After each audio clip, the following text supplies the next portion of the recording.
दोस्तों, अकबर के सभी पूर्वज क्रूर, बर्बर, हत्यारे, दुराचारी किस्म के थे।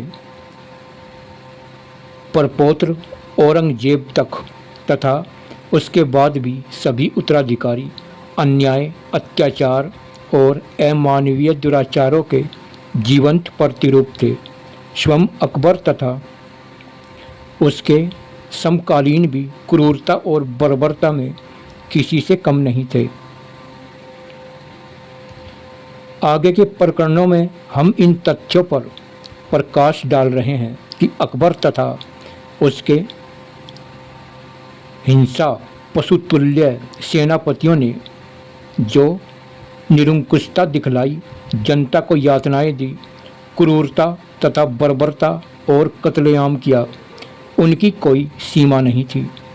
अकबर तथा उसके सेनापति कुकृत्यों तथा हड़कंपों के धूम्रपुंज बनकर छा गए थे। अकबर का जन्म तथा पालन पोषण अशिक्षित तथा बर्बर वातावरण में हुआ था। यह दूषित वातावरण अपरिमित शराबखोरी, व्यभिचार तथा असीमित दुष्कृत्यों एवं अनाचारों के कारण और भी अधिक मलिन तथा पाशविक बना दिया गया था।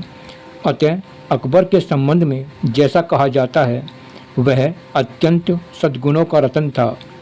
ये सब भ्रांति है और ये बिल्कुल गलत है कि वह महान था।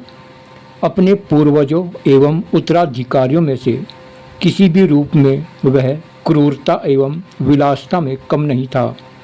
यदि मान लिया जाए कि वह प्रकृति की विलक्षण व्यक्तिपत्ति था, तो सद्गुणों की खान था, तो उसके पुत्र, पौत्र, परपौत्र उसके गुणों से वंचित हो भ्रष्ट, दुराचारी और कामी कैसे हो गए? यह कैसे संभव हो सकता है कि किसी का पूर्वज तो सद्गुणों की खान हो, किंतु उसके उत्तराधिकारी क्रूर और बर्बर हो जाए?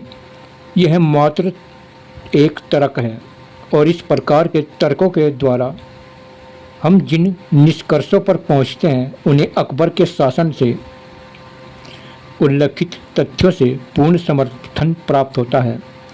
इसे दुर्भाग्य ही कहा जाएगा कि भारत 1000 वर्षों से भी अधिक काल तक विदेशी शासन तंत्र के अधीन गुलाम रहा, जिसके कारण सरकारी संरक्षण में सांप्रदायिक तथा राजनीतिक स्वार्थ सिद्धि के लिए इतिहास लेखन की परंपरा प्रबल रूप में कपटपूर्ण ही रही है।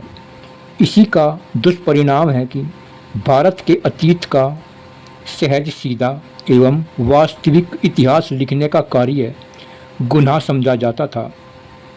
ऐसा प्रतीत होता है कि सही इतिहास को प्रस्तुत करना एक ऐसा पाप है जिसका कोई इलाज नहीं। यही कारण है कि भारतीय इतिहास अनेक आकस्मिक एवं कल्पित घटनाओं और धर्मांधताओं, त्रुटियों, असंगतियों और विवेकहीन निष्कर्षों तथा विचारों से परिपूर्ण है। जो भारत का इतिहास रहा है, इन अत्याचारी मुसलमान राजाओं ने सबको तोड़ मरोड़ कर पेश किया है और हमारे देवी देवताओं को भी अलग अलग रूप में दिखाया है कि उसने कितना गलत काम किया, उसने ये काम किया, जिसका खामियाजा सनातन भुगत रहा है।